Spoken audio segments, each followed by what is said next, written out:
इस तरह हम एक दूसरे से बहुत दूर भी नहीं रहेंगे। कितना अच्छा होगा ना। और हम एक दूसरे से मिलते भी रहेंगे। और तुम भी मेरे पास आराम से आ सकती हो।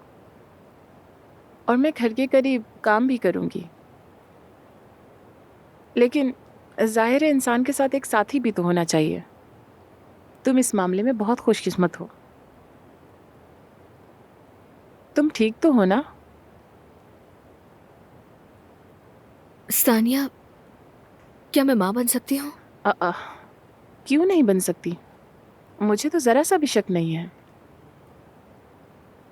आज हमने ईशा को उसकी माँ से छीन लिया। देखने में तो यही लगता है, मगर तुम उस दानिया से कहीं बेहतर माँ बनोगी। मेरे पास माँ नहीं थी जो मुझे आकर थाम लेती, जो मेरे साथ खड़ी होती और मैं उस पर भरोसा कर सकती। इसलिए मैं जानती हूँ कि कैसा महसूस होता है।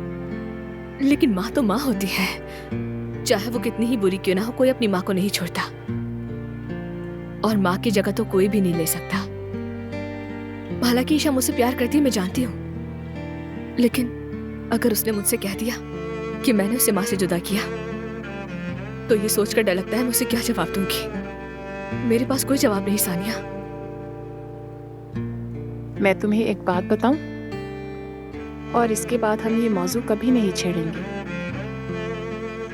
मेरी जिंदगी में तुम जैसी ख्याल रखने वाली, परवाह करने वाली, दिल की इतनी साफ, इतनी बेलौस, मोहब्बत से भरी हुई लड़की,